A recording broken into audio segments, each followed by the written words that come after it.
Hey, deserved listeners, 90 Day Fiancé, let's watch. My name is Dr. Kirk Honda. I'm a therapist and a professor. As I always say, don't use YouTube as a replacement for therapy. If you need a therapist, get one. You really deserve it. Let's watch. I just feel like we came to the point when it's terrible. I'm suffering a lot. I don't want us to fight anymore. I'm tired to prove anything, and I cannot be here.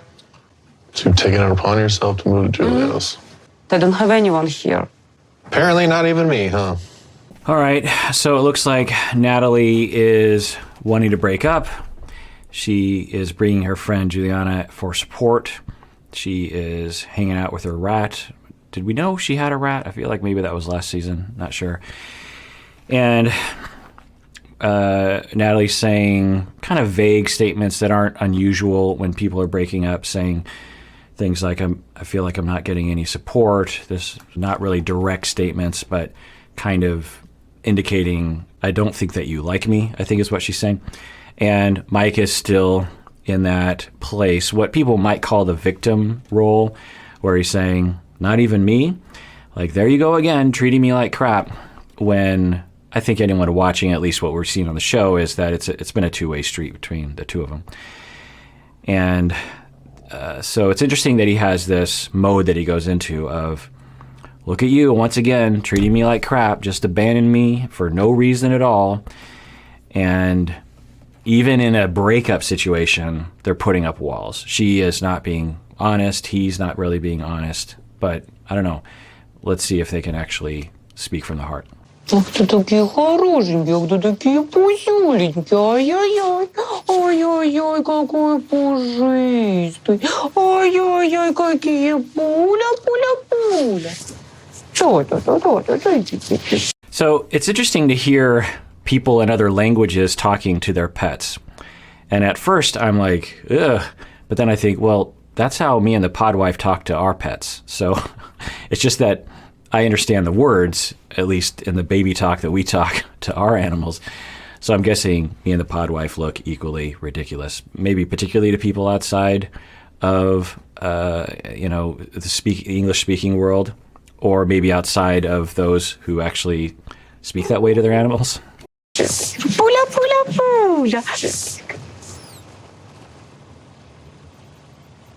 I will say that I had a pet rat years and years ago, maybe 30 years ago, and although they're kind of fun and seemed to kind of bond with me, but then I kind of questioned that. The problem was they peed everywhere. They didn't seem to have any kind of like, okay, now I'm going to pee. It was just sort of like dribbles and drops wherever they walked, up and down your arm. There'd just be like a drop every few inches, and I just thought, like, that's no fun.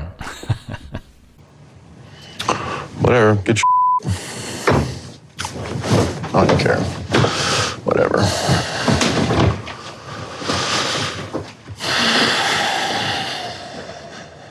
Interesting. So I think what he wants to be communicating is, you hurt my feelings. That's my suspicion. And he's said as much, or at least intimated that. But instead, he is showing his whatever. And what kind of age group would we characterize that as? Well, a teenager. That's what 13-year-olds do. Whatever. And when 13-year-olds are doing that, there's various reasons, but often it's because their feelings are hurt. You, as a parent, they come to you and they say, will you buy me this? And you're like, I'm sorry, I can't afford it. They're like, oh, whatever. Because they're hurt. They're hurt. They want you to buy something and they feel rejected. And so instead of saying, hey, that makes me feel rejected, it makes me sad that you don't want to buy it, makes me feel like you don't like me or whatever, it's whatever. It's a much more safer expression when you don't trust others or you're not used to communicating your needs. I can't believe she's going to walk away. I didn't break up with her or anything or ask for a divorce or anything. And sometimes I feel like, neither one of us give the full 100% that is needed to give to come together and figure things out. Yeah, absolutely. But are you saying that you don't give 100%? Because it sounds like you're just saying she doesn't give the 100%. Because if you believe you also don't give the 100%, we've never heard from him, even in the quote-unquote differentiated interviews, one-on-one interviews, any kind of admission of, I think I have this problem. I have this issue that that shoots me in the foot with my relationship with Natalie. There's no one else that's going to fix it besides us. And for her just to so easily throw away our relationship, I don't deserve it. It's interesting to see his schema play out. I don't know, but it seems like he has a pretty rigid schema or belief system around, based on his past, that is this: I'm being treated terribly. I'm being rejected. When I mean, we could say that there's a lot of issues between the two of them of various different types, but when she threw the ring back, when she said, I didn't love you, when she went to the hospital without bringing him, when she is now leaving, it is, look at me, I'm just sitting here, a loving husband, a loving boyfriend, a loving fiance, and look at her, just like treating me like crap. I think that it's normal when you're going through a breakup to think the other person is mostly to blame. So it's just interesting to see a schema work out. I also wonder if he's trying to avoid the guilt and shame of being part of the breakup. Because I wouldn't be surprised if we could somehow get an honest answer from him that he's aware of. Because the other thing is he really aware of what's happening? I imagine what we would hear is, well, I haven't really been in this relationship for a long time, and I kind of feel bad about that because there were many times when I should have put more work into it or been nicer, and I wasn't really. And I'm ashamed of that, and I have a hard time admitting that to myself, and I wouldn't like to think that about myself. So it's easier for me to believe that she's the jerk face and she's abandoning me than for me to face my own faults. It's not Juliana talking to you in your head. This is what you want? Michael, I love you, but I feel like I'm dismissed. You're not hearing me. You not consider my feelings, and I'm not happy like this.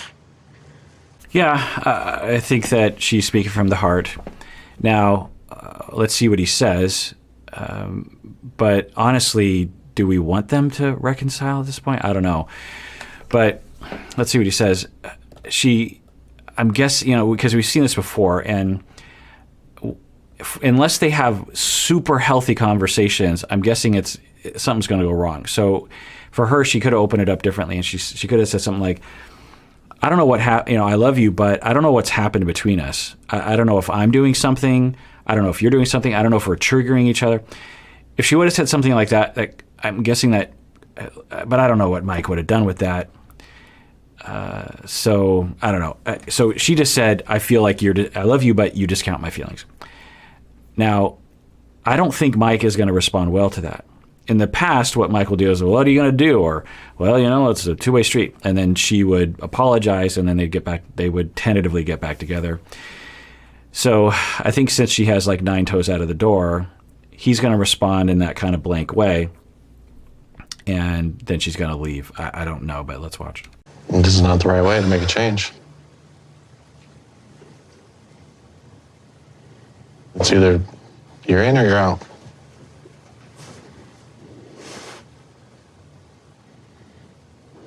Okay, I can get behind that. He's wanting to know, well, okay, if you're saying let's work on this, then okay, but I need to know that you're in it to win it. Otherwise, I don't want to put effort. I don't want to get vulnerable because you know how hard it is for him to be vulnerable. So, okay, what would she say? I think she's 9 toes out of the door, and he's not making it easy because he's like, look, you're in. If he really wanted her to stay, he could say something like, look, I love you too, because she just said she loved him, and he did not respond to that. He could say, I love you too, and I'm guessing I've done wrong things, and I want to work on that. I want to take responsibility for, Instead, he's still in that mode of, look at you. You're just because it's in his tone, and it's based on things he said before, is look at you. You're a neglectful person. I'm the victim, and you are the one who is leaving me. I have done nothing wrong. You're the unreasonable one. He's had that narrative for a long time. It looks like you're out. I cannot fight anymore.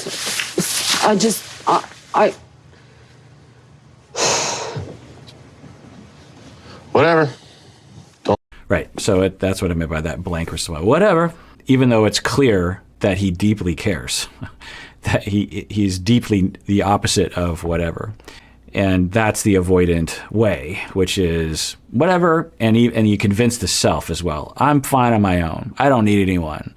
I'm independent. I'm okay on my own. I'm all right. I like being alone. When in reality, there's this deep, deep unmet need of closeness and attachment. Let the door hit you with a good Lord split you. Now, I know this is a sad moment, but what he just said has got to be some kind of meme at this point. That what a thing to say. And you can kind of hear his mom in that. Not that that's a bad thing, but I don't know. It's just such a... I've been on quite a journey with these two.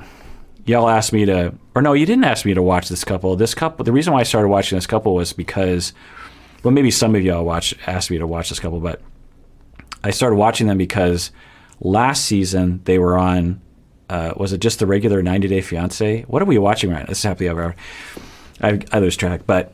And so I went back in time and watched a couple seasons of them to prep for them being on the last season. Anyway, I've been on a long journey with these two. And so I kind of feel like there should be some kind of important goodbye. But in a sense, this makes all the sense in the world. I'm not chasing her. I poured my heart out. She's always saying I don't listen to her and her feelings, but it's a two-way street. I guess she doesn't listen to mine either. This is interesting. So I think if you're a couples therapist, and I know some of you are, watching this couple can be frustrating, but I think it can help us understand why people become distant and why they trigger each other. And how two, I think, well-meaning people can end up hurting each other inadvertently. So according to him, he poured his heart out. And I believe that he thinks that to be true. Because for the avoidant person, to say anything, to have any emotion, is pouring your heart out. I would think pouring his heart out would be, Natalie, I love you, and I need you, and I'm sorry, and I make mistakes sometimes, and with a look you can destroy me, and I want you back so much, but I'm worried you're going to hurt my feelings. Okay, that would be pouring your heart out, which I believe is actually down there. I don't know, but I suspect that that's what's down there. But according to him, he did pour his heart out because he is so uncomfortable, I think, being vulnerable, that the vulnerability, the little bit that we saw, is so very vulnerable according to his standards. So according to him, his story is, I poured my heart out, and she's just a terrible, neglectful human being who hurt my feelings. And according to her, he never listened to my feelings. And it's just an interesting case study in how narratives develop within a relationship based on distortions of the other and distortions of the self. Hi, Mike.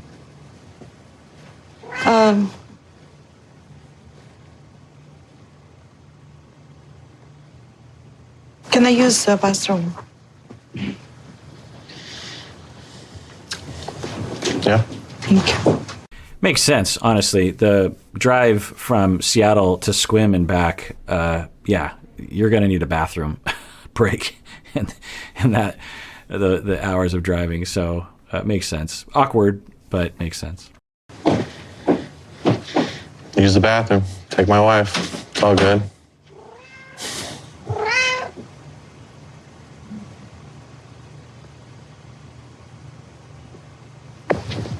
I have to believe that he has some relational trauma of being abandoned, of being severely neglected in some ongoing way, because his attitude is, oh, just leave me. Oh, just take my wife. Just, I'm here pouring my heart out. I'm doing the good thing, and you're just leaving me. He seems to be applying some past situation to the present. It's an interesting schema that he has, which would, of course, explain why he is potentially afraid of being so vulnerable.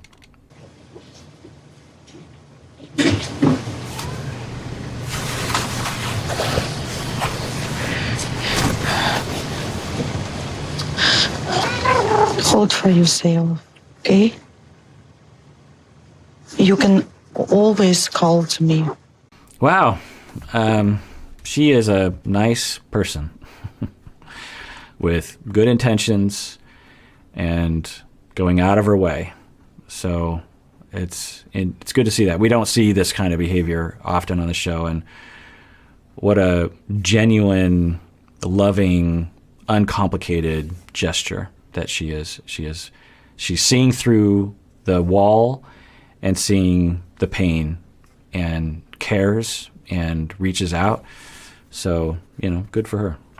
I was definitely taking it one step at a time when Natalie came over here on the K-1 visa. And I have put a lot of love and dedication into this. I mean, I never gave up. And I just don't feel like Natalie loves me. And that really hurts me to say that. It really does. Yeah, I don't know. My perception was the two of them loved each other a lot in the beginning, but hurt each other so much in the intervening months and years that they were terrified of each other and didn't know how to deal with it. And I will commend him for saying it hurts. It takes some vulnerability and some manliness to be able to express that, some positive masculinity. I'm always trying to differentiate between toxic and positive, healthy masculinity. So, yeah, it's sad to see if they truly are done, which I think that they are. Again, as I've been saying, I feel like I've been on a journey with this couple. I'm trying to think of another couple that I've been on such a long journey with. Because Darcy, of course, goes, not of course, but she has been through some different relationships. So it's been 4 seasons of watching them. And I always was pulling from them, and I know a lot of people weren't, but I was from the very beginning. I don't know if I was just tricked by that very first few episodes of that very first season. They just seemed so in love and so goofy together and so connected. And I think from the beginning I was really pulling for them. But I think this past season has demonstrated that it's really hard for them to not trigger each other and to understand each other. I honestly thought she had love for me, but maybe it was just bull. Right. So that's one of the narratives that a lot of people have that is really destructive. And I don't recommend people adopt that story. It feels natural that where she seems like she doesn't love me right now. Did she ever love me? I don't think she ever loved me. I understand why people would think that. It's not likely. It's not usually what's happening. I understand why it's a very normal thing. It's hard to imagine, like, how could you love me and do that to me? But to adopt that narrative, and sometimes a lot of friends and family will encourage that narrative as well. Oh yeah, I never liked her. And the reason why I caution against it is because I've seen so many clients who come into my office who they've had 5 relationships, and all of them they narrativized that way. Oh yeah, I had total failed relationships, and they never loved me, and I don't know what's wrong with me that I keep choosing the wrong person. Well, two bad things happen. One is that you now affect your working model of self, that you don't believe that you're rational or intelligent or smart enough to detect someone that doesn't love you, that you could be in a relationship with someone for 5 years that doesn't love you and not know it. 2, it affects your working model of other people, that you can't trust other people. And when you have a distorted mistrust of other people, then it results in schemas and defenses that actually causes people to move away from you, and then you lose trust. And so it's really important for the Mikes of the world to have a different narrative. Now, as a therapist, I never strong-arm people to have a different narrative, but I will introduce the question mark. And what I would hope for Mike's sake, is that he could say, well, we loved each other in the beginning, and that bit of love in the beginning, or whatever you want to call it, affection for each other, attachment, got us through a lot of years and really helped us to try to work on the relationship, even though we were having a lot of bad moments. But in the end, we just weren't compatible. That's a different narrative, right? It's, I think, more accurate, honestly. And it also doesn't mean that I have to alter my perception of myself and my perception of other people. It can mean that, well, it just didn't work out, and she's a good person, and we're like oil and water, or I don't know what happened, but the two of us, just didn't work out. That's different than she never loved me from the beginning, and therefore she's some sort of manipulative, narcissistic psychopath. You'll hear people say that. And it's possible, there are narcissistic, Machiavellian, manipulative psychopaths out there, but it's unlikely that you've dated one of them. But it's possible. I'm realizing that I'm totally lost. I feel like I'm a bird who got shot by the gun and I cannot fly and I need time just to recover to be able to fly again. All right, well, that does it for that episode. If you haven't become a patron of the podcast yet, you can do so now. That's how we know that you like what we're doing. When people become patrons, it shows us that people like to support us. They like to say, hey, we like what you're doing and continue doing it. So if you want to become a patron, you can do so now. And if not, no biggie as well. And thank you to everyone who already has become a patron. You are the best. And everyone out there, please take care of yourself because you deserve it. You really, really do.